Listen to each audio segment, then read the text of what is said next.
It's not a technique. I call it I call it a method or a model.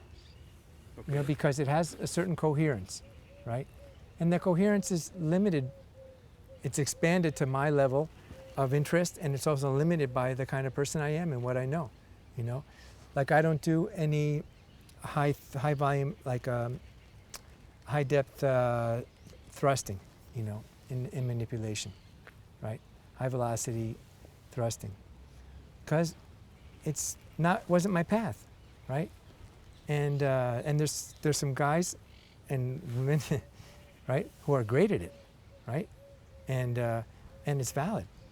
It's just not, that's not what Rapkinesis is. That's not the tool bag that I have. I call what I'm working on the somatic continuum, because it's like spectral. It goes through like a whole spectrum. Some things, you know, make sense to the medical doctor because they're chemical, they're biochemical, they're structural, proteins, you know, things that can be described that way. But that's for us to study, but it's not for us to, not how we do and not how we think.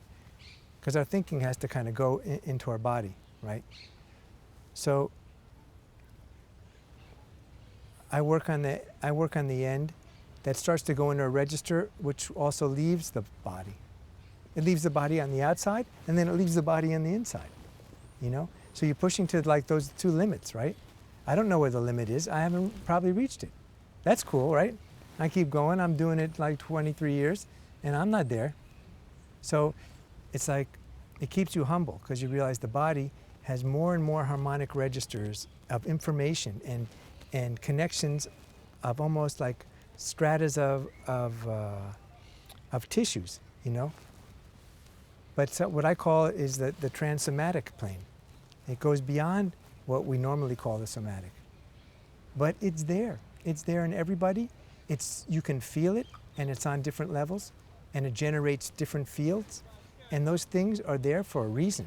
I don't know all the reasons, but they're regular. They show up in a regular way, you know, in everybody. So that means that there's something worth exploring. And that's the end I'm exploring on, you know. So it's kind of where energy medicine can meet physical therapy in a certain way, somatic body work, but also find a new path that's kind of ours. It's not a model. It's not an Eastern model, because I'm not Eastern, you know. I mean, I didn't learn acupuncture, but I have my way of taking pulses. Okay, because you know some of that information just has to come in. You know, everybody that's done great work, that information is circulating, right? And it comes from bodies. So it makes sense that different traditions can have different ways of using the pulses. So we can't limit ourselves, you know. I work with what some people call chakras, but I don't know if I should call it a chakra, you know, because I never studied chakras, right? And I don't see it's necessary to study somebody else's thing. I think the idea is you work with the body. If it keeps showing you something over and over, and then it keeps giving you more information about what that thing is and how to use it to make that person better, isn't that enough? You know, eventually, maybe I'll be gone ready, but maybe you, or maybe one of the guys that you teach, is going to be able to see it and say, okay, this is what it all looks like, you know? And then they're going to name it.